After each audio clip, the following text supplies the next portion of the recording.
This is something I haven't seen on YouTube yet before, so today I'm going to take it upon myself to do the Resident Evil villains tier list. Let's get right into it. There's a lot of villains to cover in this video, so I'm going to go rather quick so it doesn't become a 1-hour video. We're going to be starting off with one of my least favorite villains in all of Resident Evil, which is Nikolai Zinovy, or however the heck you say it. Putting Nikolai in the low E spot, he isn't a very good villain even though he acts very cocky and arrogant, just to later on get completely humiliated and embarrassed by Jill Valentine. It's safe to say Nikolai wasn't a very good villain. Next up on the list we have Osmond Sadler. This one I'm definitely going to have to put up here in the S rank. Now the highest rank we have on here is SS, but I'm going to leave him a tad bit below that, because Sadler was a very good villain to say the least, but his boss fight can prove to be a little bit easy. Not to say that Sadler wasn't a great character and a great villain in the franchise, or that his boss fight wasn't a fun fight either, because it was. Next up on the tier list we have the Verdugo, or also known as Salazar's right hand. I'm going to put him in the C tier rank for this one. I personally think that the Verdugo is truly terrifying when you have to face him in the game. Also, his battle can be pretty tough as well. It helps if you use the freeze tanks or if you have a rocket launcher. Without either of those, the fight is pretty difficult. The game gives you an option to run, so I'd recommend doing that. Next up we have It from Resident Evil 4, or also called the U3. The U3 is also a very frightening boss fight to encounter on your first playthrough, but the amount of time spent fighting this creature, or this villain, isn't exactly very long in Resident Evil 4, so therefore I'm going to put it in the D rank. Next up is Chief Mendez from Resident Evil 4, or how I like to call him, the Big Cheese. I'm going to have to put him in the A rank because he is a really good stalker enemy, but the time spent fighting him is also very slim, and you take him down in the early stages of Resident Evil 4, so he clearly proves as not as much of a threat as the other villains of Resident Evil 4. Another villain from Resident Evil 4 that I think belongs in the C rank is El Gigante. El Gigante pretty much serves as a threat throughout the entirety of Resident Evil 4 because you have to face several of them. Although taking down an El Gigante isn't really that hard, so that's why I'm gonna have to put it in the C rank. Usually the El Gigante is most difficult when you have to face two at the same time. One of the easiest boss fights in Resident Evil 4 by far is the Del Lago fight. That's why I'm gonna have to put it in the E rank. The Del Lago fight is a very small section of Resident Evil 4 which doesn't take much skill to be able to pull off. You just need to be able to aim well with the harpoons. Next up is Ramon Salazar, who proves to be easily one of the most difficult villains to face in Resident Evil 4. I'll have to put him right there in the S rank with Sadler, because usually when I do this Salazar fight, I find myself buying a rocket launcher. Moving on to the villains of Resident Evil 5, we're going to be starting with the Executioner, which is going to be the first F tier rank villain. In my opinion, the Executioner is a very quick and easy enemy to take down. Now we have our next F tier villain from Resident Evil 5, the Ouroboros Makono, or at least I think that's how you pronounce it. Regardless, it's a very easy villain because you can take it down with one shot of the RPG, even on professional. Now next up in the E rank we have the Chainsaw Majini. I like the callback they're doing to Resident Evil 4 with the Chainsaw Majini, but he's really easy to take down in RE5, so I have to put him in the E rank. Next up is the Kikuburo from Resident Evil 5, which I'm going to have to put in the D rank, because this one is definitely a harder villain to take down, and it is one that reappears later on in the game, in which you can finally take it down for good. But just an FYI, its weakness is the mines. I know you guys might not be able to tell who this is because in the picture you can only see his crotch, but this is Ricardo Irving, also known as the Merchant of Death.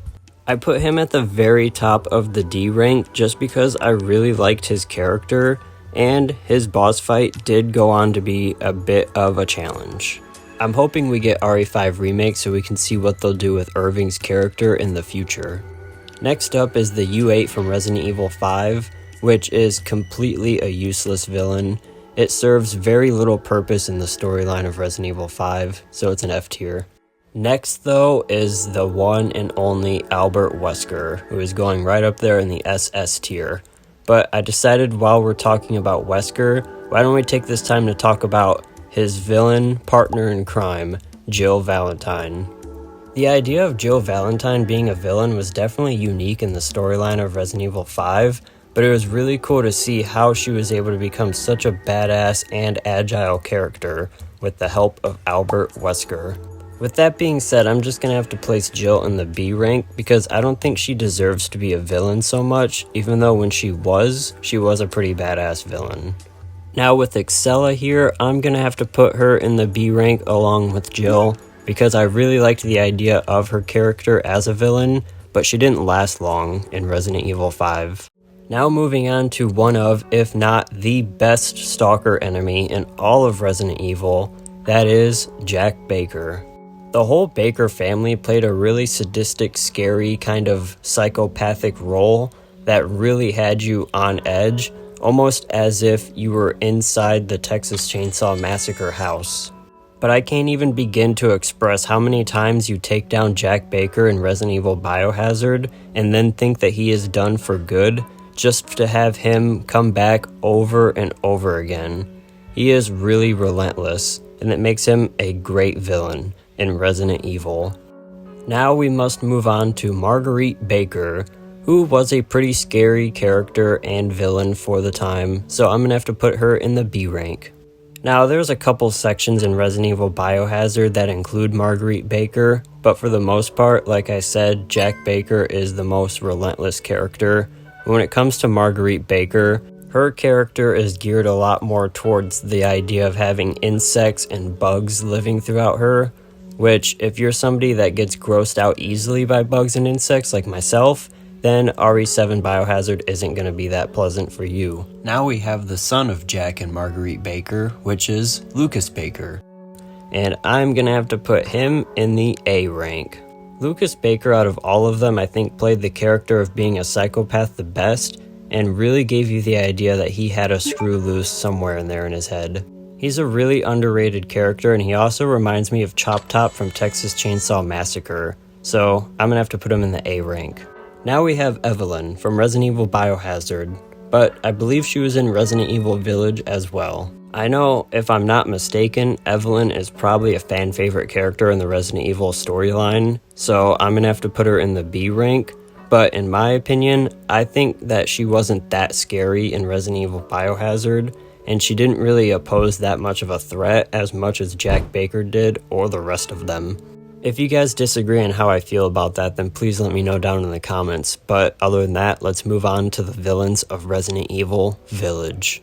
Some of the villains that played a very minor role in Resident Evil Village was Lady Dimitrescu's daughters, Bella, Daniela, and Cassandra. I went ahead and gave them the benefit of the C rank because I liked the idea of their characters a lot, but you take them out very early in Resident Evil Village, and they're pretty easy to get through. In my opinion, I wouldn't really classify them as very good villains if they're villains that are taken down pretty easily. But next up is the one and only Lady Dimitrescu, and I went ahead and put her at the very top of the A rank, even though I think she deserved an S rank or maybe even an SS rank for that matter. Lady Dimitrescu plays as the stalker enemy of Resident Evil Village, and she plays her role at that very well. You see, she starts by chasing you around in the castle, and then later on she becomes one heck of a boss fight. But when you play Resident Evil Village, you realize that Lady Dimitrescu is only in a small fraction of the game, and it's at the beginning. So, therefore, I'm only going to put her in the A rank. I think they should have done more with Lady D, but anyways, now we will move on to Donna Bienvito, which I put right there at the E rank. Now, the reason I put Donna Bienvito at the E rank is because that section of Resident Evil Village tends to be rather easy. I know that they don't give you any weapons, and the main purpose of that section is supposed to be a scare factor, but overall, that section is quite easy. With that being said, I couldn't see myself placing her any higher than the E rank, as she serves little purpose in Resident Evil Village, and she's very easy to defeat. So the next villain in Resident Evil Village is Maru, which I am going to put at the D rank. Maru, along with Donna Bienvito and Lady Dimitrescu, play very minor roles in Resident Evil Village in my opinion, so therefore I could not place Maru very high on this list. The only reason I placed Maru at the D rank and not the E rank like Bienvito is because I think Maru's fight is a little bit more challenging and harder to do than the Bienvito boss fight. Next up on the tier list is Karl Heisenberg, one of my favorite villains from Resident Evil Village. Karl Heisenberg played as a great secondary antagonist to the main antagonist, Mother Miranda. But out of all the other secondary antagonists in Resident Evil Village, Heisenberg is not only the most intelligent, but he's also the most dangerous with his Master of Magnetism power. There's definitely a reason why Heisenberg is the last villain you face before going against Mother Miranda. Which now leads us into the main protagonist of Resident Evil Village, Mother Miranda. She was a very unique character in which she could cloak herself to become any kind of human or living being for that matter, which kind of reminds me of the powers like Mystique had. But she really plays with Ethan's head by disguising herself as Mia, and it leads into one of the best final boss fights in Resident Evil history in my opinion. With that being said, I put her at the SS rank, right next to Albert Wesker. Now moving on to some of the enemies from the classic Resident Evil games, we have Plant 42. I put the Plant 42 down in the F rank just because it wasn't really that hard of a fight, and just for the simple fact that that villain isn't very memorable in Resident Evil 1. Now we have the Hunters, which I put in the C rank. The Hunters made their debut in Resident Evil 1, so they are definitely an OG enemy in the Resident Evil series. I love how much they reappear in the Resident Evil games. It really shows that Capcom had an interest in reusing that enemy. And as cool as the Hunters may be just talking about them, when you get in-game, they are definitely not that pleasant to run into. It usually only takes a couple of shotgun shots to be able to take down a Hunter, but there's still not anything to mess with. Now we have the giant spiders from the classic Resident Evil games. I put them in the F tier because, as you can tell, they're not that hard. You mainly just run past them. Next up we have the very first final boss fight of any Resident Evil game ever. The first Tyrant. Now, I was going to put the Tyrant in the A rank, but then I decided that it does deserve the S rank. I think out of the Tyrants of Resident Evil, this one is definitely one of the easiest Tyrants to take down, but it holds so much respect just because it's the first of its kind. As someone who plays Resident Evil, if you never got the chance to face this Tyrant, then you would never be properly prepared to face the other Tyrants of Resident Evil, like Nemesis or Mr. X. In my opinion, Mr. X went on to be a way better Tyrant than the first original Tyrant was, as he was a lot more of a stalker enemy, and his boss fight was a lot harder than the first Tyrants. I went ahead and put Mr. X right up on the SS rank, second place to Wesker, with a big reason being just how memorable Mr. X went on to be in the entire franchise of Resident Evil. So, just for that, this trenchcoat fedora wearing Tyrant deserves an SS rank on my villains tier list. Now, moving on to this villain of Resident Evil 2, which I didn't even know the name of until making this video, but apparently it is called the G Adult. I put it in the D rank just because, as you can tell, this wasn't a very memorable villain in Resident Evil, but the only reason I didn't put it any lower is because when Resident Evil 2 Remake was new, I was trying to speedrun the heck out of this game, and the G Adults were one of my biggest run killers of all time. But now moving on to Resident Evil 3, we have the one and only Nemesis, which is going to be stealing Mr. X's spot as the second greatest villain of all time. He served as a great stalker enemy in Resident Evil 3 Remake, don't get me wrong, but his appearances were rather more predictable than in the original Resident Evil 3. You see, in the original, his appearances felt more sudden and out of nowhere, which really gave you a jump scare, especially if you were playing as a kid like I was. Not to say that RE3 Remake did Nemesis bad or anything, but I think overall the original RE3 is where it's at. Now we're going on to Resident Evil 4 and we're going to be starting with Jack Krauser, which I put him at the S rank, but I think I'm actually going to move him farther up just because I don't think he deserves to be at the bottom of the S rank, because he was a great villain for Leon S. Kennedy, and his boss fight was also very difficult and very fun at the same time. Both the original and the remake nailed Krauser's character, so I think he deserves a higher rank than what I gave him. Next up we have the Crimson Heads, which only appeared in Resident Evil 1 Remake. The Crimson Heads definitely deserve an A rank on my tier list, just because they absolutely changed the way that Resident Evil 1 was played when playing the remake.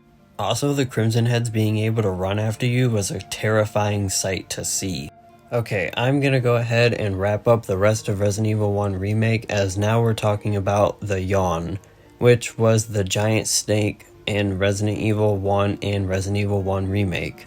For Yawn, I'm gonna have to put him in the B rank because the boss fights that you do against Yawn is pretty difficult and can be pretty tense, but you only have to encounter Yawn twice, so it makes for not the most memorable villain of Resident Evil.